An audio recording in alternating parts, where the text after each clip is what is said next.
Olá pessoal, tudo bem? Espero que todos estejam muito bem. Então hoje eu vou falar de um assunto que, não se preocupem, eu não vou cobrar na avaliação, tá? E nem vai ter avaliação específica para o tema de hoje, que eu vou falar agora, tá? Revolução 4.0, tá bom? Mas é um assunto muito importante, muito necessário, e a administração de sistemas de informação nós não temos como fugir desse tema, tá ok? A ideia, a proposta é fazer algumas reflexões, né? Nesse sentido aqui eu convido vocês a acompanhar aqui essa videoaula, tá bom? Então vamos lá. Bom, é inquestionável, até por conta de tudo que nós fomos vendo aí ao longo do componente curricular Administração de Sistemas de Informação, que a tecnologia ela já permeia a vida organizacional, a realidade organizacional há muitos anos e o impacto dela é cada vez maior. Então fica difícil, inclusive, você pensar em administrar a organização sem que haja algum conhecimento, sem que você domine alguma ferramenta tecnológica, né? Então é inegável que a tecnologia da informação e da comunicação ela promoveu inúmeras mudanças na realidade das pessoas, das organizações e das nações, inclusive. E lá no final do século XX, né, nos anos 1990, Don Tapscott, esse pesquisador é bastante famoso, bastante importante na área de sistemas de informação, principalmente nessa área mais ligada a negócios. Ele é um autor que, vira e mexe, você vai observar, né, a citação dele, ou referência a ele, nos, nos livros, nos artigos que tratam dessa área, né, que nós chamamos de administração do sistema de informação. Ele se refere a essas interações das pessoas e dos negócios mediados pela internet como uma nova economia, e ele dá nome para essa nova economia, que é a economia digital. Aliás, nome que acaba sendo adotado pelas pessoas, tá? Essa nova economia, na economia digital, ela vai combinar a inteligência, o conhecimento e a criatividade. Aí você vai falar assim, mas é possível conhecimento sem inteligência? É possível criatividade sem inteligência? Inteligência sem criatividade? Aqui a gente não vai entrar no mérito daquilo que está inserido, né, um no outro, né, ou aquilo que eles é, são tangentes ou mais do que tangentes, né? Eles têm intersecções. Não é o caso aqui. O caso que, inclusive o Tapscott ele chama a atenção para nós é de que isso é importante, de que é tão importante que a gente precisa dar nome e deixar bem claro, apesar de todas as possibilidades de que essas três terminologias elas tenham convergências, elas tenham intersecções, elas tenham tangências, enfim, é muito importante porque nós estamos falando de uma realidade que estará cada vez mais determinada pela inteligência, pelo conhecimento e pela criatividade. E é óbvio, por que eu vou combinar inteligência, conhecimento e atividade? Para gerar capital, né? E aí, olha só que interessante, ele fala em capital social, ele não está falando somente do ponto de vista econômico, mas um capital numa perspectiva um pouquinho mais ampla, né? Para além, né, do lucro, para além da maximização das riquezas dos proprietários, para algo que também, é óbvio, inclui isso. Não é que isso é abandonado ou deixado de lado ou é menos importante. Também é importante, também está incluído, mas é para além disso. Nós estamos falando, sim, de proporcionar bem-estar para as pessoas. E aí a gente pode começar até, inclusive, a falar em bem-estar social. Então, vamos lá. Então, bom, aí uma definição, né, para facilitar, quer dizer, pode-se definir a economia digital como sendo a combinação das TICs e vários tipos de atividades econômicas e sociais mediadas pela internet, como uma definição que a gente poderia adotar aqui para o nosso curso, né, e inclusive para os próximos componentes curriculares, enfim, vocês podem ficar com essa liberdade, né. Então, o que seria essa economia digital? Então, é essa combinação da tecnologias da informação e comunicação com os vários tipos de atividades econômicas, tá? E sociais, não posso esquecer da parte social. E sempre mediado pela internet? Então, por enquanto. Até que surja alguma tecnologia que possa vir a substituir a internet. Ah, professor, você acha que pode existir? Não sei, né? Quando eu comecei a estudar programação, né, lá atrás, e eu aprendi COBOL, Pascal e linguagem C, Eu de verdade, eu não tinha, por mais que eu fosse criativo, e olha que eu era bem criativo, eu não, nunca passou pela minha cabeça que um dia, por exemplo, seria possível você, como hoje, né, permitir que alguém que não fizesse lógica de programação, estrutura de dados, pudesse fazer uma programação. E hoje é possível. Né? Para quem assistiu lá a palestra do Rony, foi isso que ele falou. Hoje você não precisa ser formado na área de tecnologia da informação, na área de TI, para você programar. Óbvio que se você quiser ser um excelente programador, um exímio programador, você tem que estudar. Mas se você quiser fazer uma pequena consulta a uma base de dados, ou você quiser extrair de uma base de dados uma informação, hoje você não precisa de uma pessoa, né, de um programador para fazer isso. E você não precisa estudar a programação, né, com profundidade para conseguir obter alguma coisa que seja, vamos dizer assim, relativamente disponível. Né? Simples não, porque não é simples, mas disponível. Tá? Se não estiver disponível, aí sim, precisa estudar. Mas se estiver disponível, hoje você com alguma noção de programação, você consegue obter excelentes informações.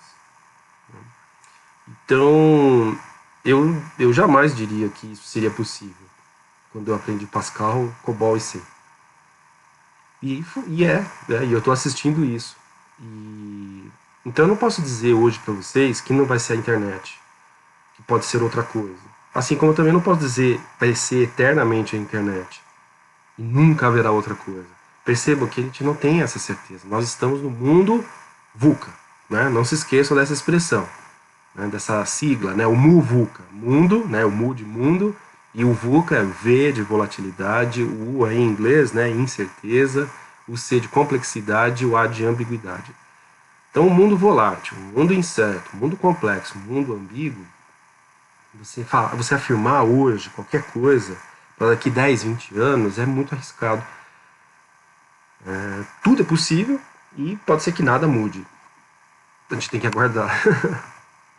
Bom, a economia digital então envolve, e isso é importante, tá, gente? Aqui a gente está falando já de algumas coisas que a gente sabe que por mais que possa ocorrer evolução, do ponto de vista teórico, né, são pilares que não vão mudar. Sempre vai ter que ter uma infraestrutura. Então hoje a gente tem aí as redes de banda larga, os roteadores, né? Pode surgir novas tecnologias, novas ferramentas, novos meios, mas sempre vai existir uma infraestrutura física. Quer dizer, em algum ponto sempre existe algo concreto. Não é possível que fique tudo na abstração. Pelo menos hoje não existe uma tecnologia que possa se manifestar de forma apenas e tão somente abstrata. Porque, sim, os softwares, os apps, os aplicativos, eles são abstratos. Eles não são uma coisa que você pode pegar. Então, quando você usa o WhatsApp em si, ele não é uma coisa, ele é uma abstração. Ele é uma ideia, né, que usando, né, manipulando um hardware, uma infraestrutura, ele permite que você se comunique com as pessoas. Mas ele em si é uma abstração. Mas ele só existe porque ele está materializado numa infraestrutura, num hardware, num smartphone, por exemplo. Então, imaginar um WhatsApp sem um smartphone é difícil. Ah, mas e se a gente conseguir comunicar o cérebro com a nuvem? Né? A computação em nuvem. Alguém vai ter que mediar essa comunicação. Alguém vai ter que mediar. Vai ter algum hardware, vai ter alguma infraestrutura que vai captar a onda cerebral, ou você vai implantar um chip, né, que vai fazer a transmissão das suas ondas cerebrais para a computação em nuvem. Algum hardware vai ter, alguma infraestrutura vai ter. Pode ser minúscula, pode ser muito diferente do que a gente vive hoje, mas ela vai existir.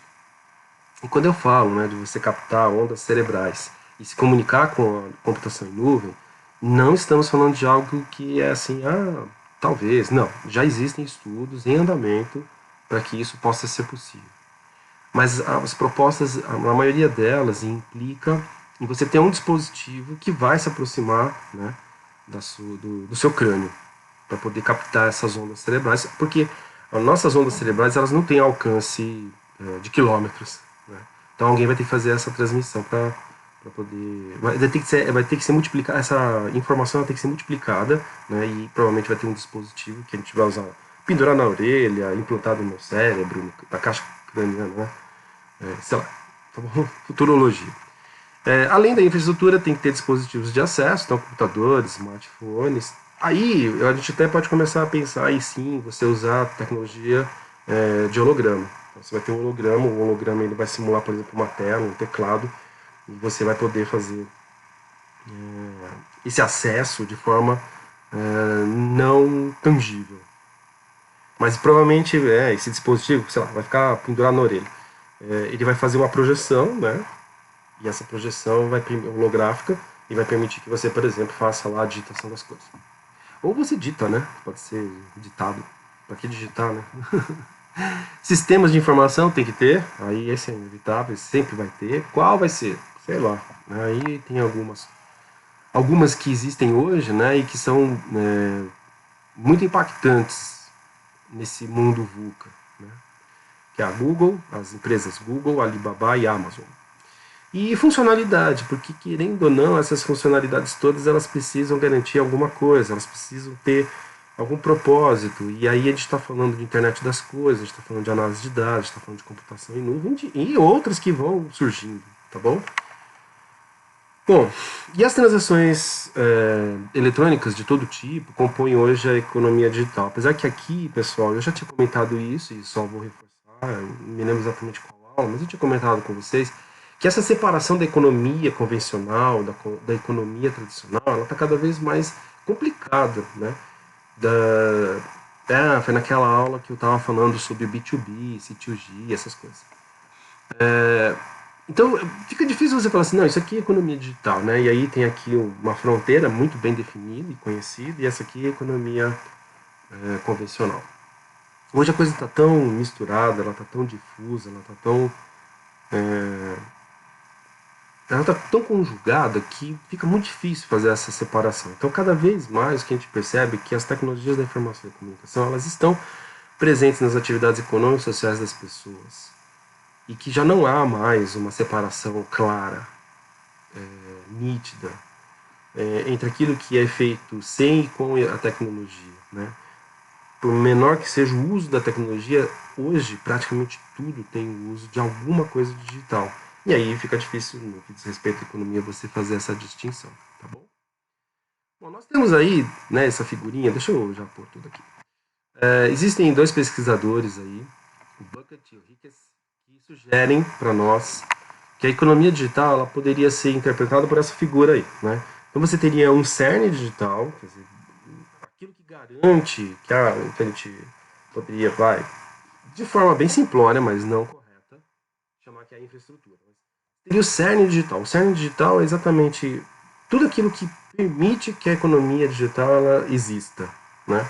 Então, implica na oferta de componentes, implica na oferta de materiais, de insumos eletrônicos, né? Então eu citei alguns exemplos, semicondutores, processadores, equipamentos como computadores, dispositivos eletrônicos, infraestrutura de telecomunicação, de internet, quer dizer, sem que haja esse cerne digital que vai garantir, né, a oferta e o funcionamento da economia digital, é óbvio, não faz o menor sentido todo o resto, né? Esse cerne digital, a tendência é que ele vai evoluindo, né, num ritmo também acelerado em virtude de todas as descobertas tecnológicas que nós temos, principalmente na área de eletrônica, de bioeletrônica. A gente já está falando de bioeletrônica porque já existem algumas tentativas de você, por exemplo, superar, né, os microprocessadores usando, por exemplo, neurônios. Existem estudos para isso. E é óbvio, né, tem toda a infraestrutura de comunicação, sem ela também você não viabilizaria essa economia digital, então você tem que ter, né, essa comunicação garantida, tá bom? Aí, né, o cerne digital, ela vai garantir a existência da tecnologia digital. O que seria a tecnologia digital? Então seria todo o setor que oferta bens e serviços digitais. Então, as plataformas, e aí a gente pode citar, por exemplo, aqui no Brasil, o Mercado Livre é uma plataforma, né? E ele também é um portal, ele comunga as duas coisas. Então ele serve tanto como base, né, como veículo de comunicação com as pessoas. E aí você vai ter os aplicativos que vão permitir que você manipule esse portal, essa plataforma para executar as negociações, as transações econômicas, tá? Serviço de pagamentos, e aí, gente, na parte de pagamento a coisa tem se evoluído tão rapidamente, então agora a gente está falando de Pix, né? Essa nova tecnologia aí, de transações bancárias, você fala de fintechs, e existe a possibilidade de chegar a algum momento que, se todo o dinheiro for digital, você vai ter a sua carteira digital, né? Quando eu falo carteira, é carteira mesmo, tá? O dinheiro vai estar lá na sua carteira, só que ela vai ser digital e você não vai precisar nem ter banco, nem conta bancária. Por que não? Né? Quem disse que não vai ser assim?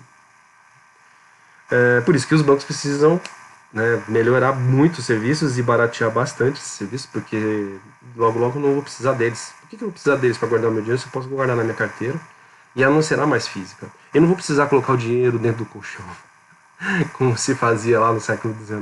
Não preciso esconder o dinheiro no colchão, porque ele vai estar na minha carteira, e a minha carteira ela vai ser digital. Eu não preciso carregar ela para lá e para cá, porque ela vai estar acompanhando os dispositivos eletrônicos. E cercado de toda a segurança da informação, né, como a gente já comentou um pouquinho lá naquela aula sobre os tipos de sistemas, né, nós estamos falando de controle de processos, nós estamos falando de algo que vai ser muito seguro. Bom, e finalmente aí, né, englobando tudo, né, englobando a tecnologia digital e o cerne digital, a economia digitalizada. E a gente está usando essa expressão digitalizada porque nós estamos fazendo a referência à transformação digital. Aí a gente está falando o seguinte, galera, nós estamos mudando a economia. Como? Digitalizando. Então aquilo que era feito de forma analógica, hoje cada vez mais está sendo feito de forma digital. E essa digitalização, né, dos processos organizacionais que eram, né, analógicos, que eram convencionais, que eram tradicionais, por um modelo que é mediado pela tecnologia, esse processo de digitalização força necessariamente essa economia digitalizada. Porque ela traz uma série de benefícios. Então, por que eu vou fazer usando papel se eu posso usar um aplicativo? Por que eu vou transacionar dinheiro carregando malote, maletas, pastas com dinheiro se eu posso fazer trocas binárias? Então percebam que cada vez mais. Por que eu vou levar um pedido de compra assinado em papel, várias vias, né? E me deslocar até o meu fornecedor e entregar, né? Protocolar uma das vias, né? Com uma canetona lá, carimbo. Por que eu vou fazer tudo isso se eu posso usar um EDI? Aliás, um Web EDI, né? Hoje você já tem o Electronic Data Interchange mediado pela internet. A economia está aí, a Revolução 4.0 está aí. Bom, estudos da ONU dizem aí que a economia digital ela tem contribuído com o crescimento econômico, ela tem expandido negócios, ela tem criado trabalhos, e é interessante notar, eu vou comentar um pouquinho mais no final, nós sempre temos aquela preocupação, né, do quanto que a tecnologia pode substituir a mão de obra e consequentemente, deixar muitas pessoas desempregadas, né?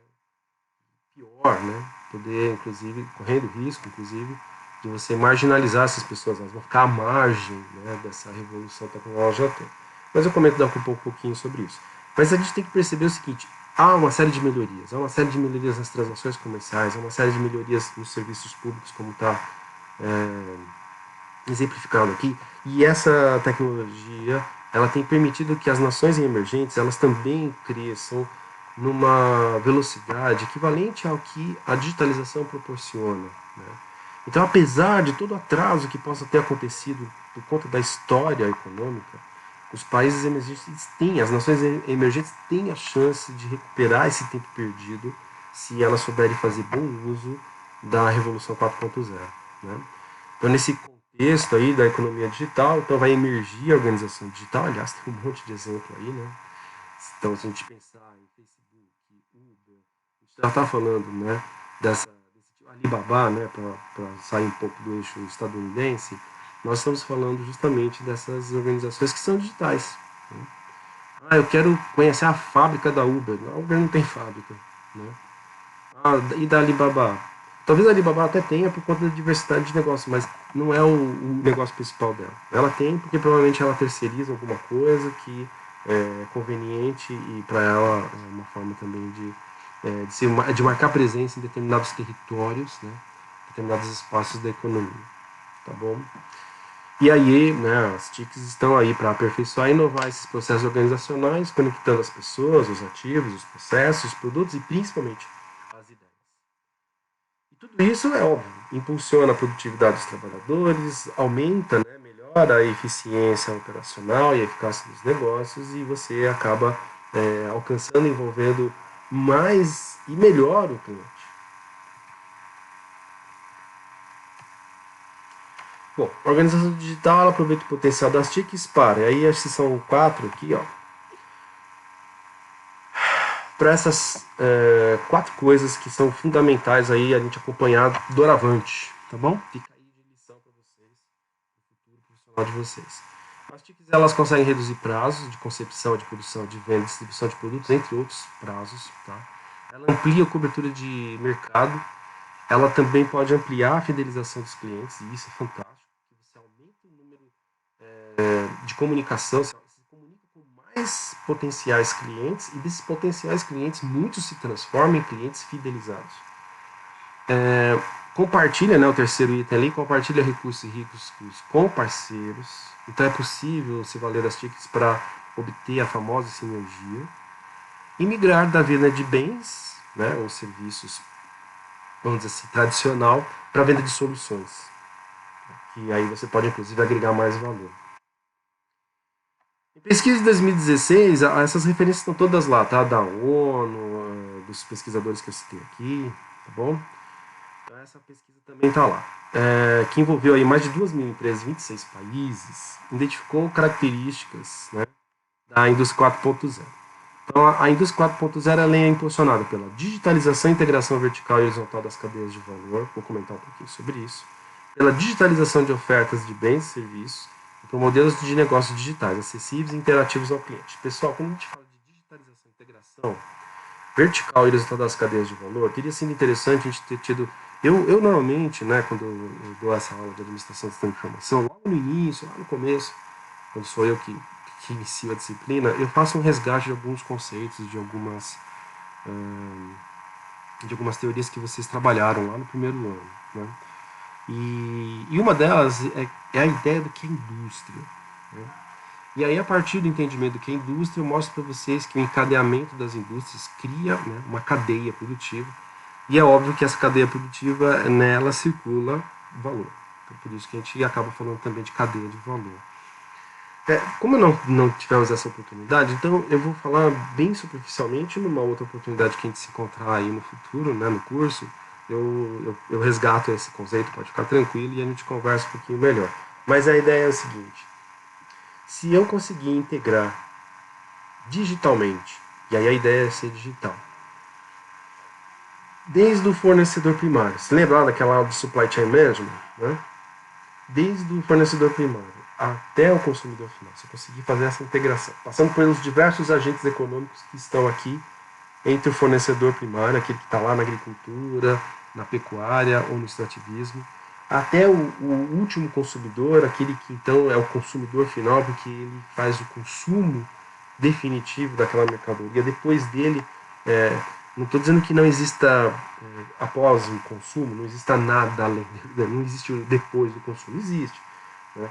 Pode ter lá a embalagem, a reciclagem, o reuso, enfim, tem um monte de coisa que dá continuidade, né?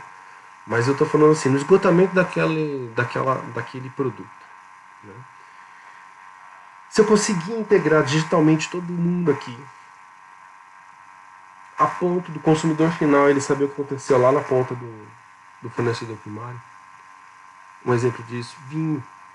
Então, hoje, cada vez mais vocês observam que quando você vai pegar uma garrafa, existe um esforço hoje, principalmente aquelas marcas que querem mostrar para o cliente que o vinho dele é de qualidade, que o vinho dele é realmente muito bom.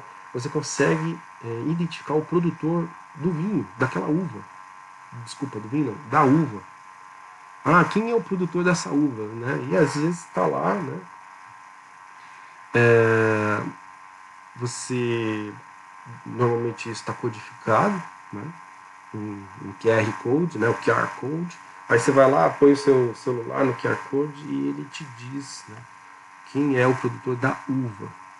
E se você quiser, por meio dessas informações, você consegue visualizar a plantação dele.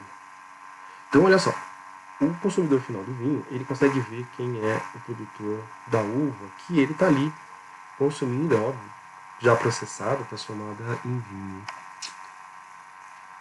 Esse é um exemplo assim mais simples, mas essa é a ideia, é você conseguir fazer esse tipo de integração, a ponto de você incluir, por isso que o Tapscott fala em valor social, né, também.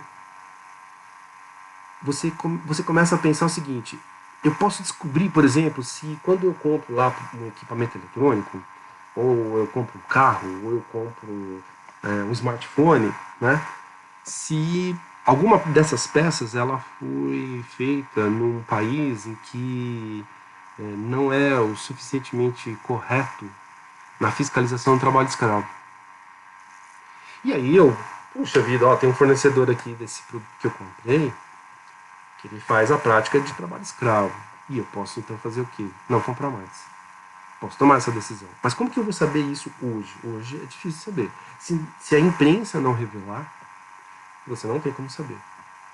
Mas a ideia é que na hora que você faça essa integração digitalmente, você permita inclusive isso, que consiga saber quem é que está fornecendo, né, os insumos, que viabilizaram aquele aparelho que está na minha mão, e eu posso, enquanto consumidor, ao descobrir alguma coisa que me incomoda, resolver não comprar mais.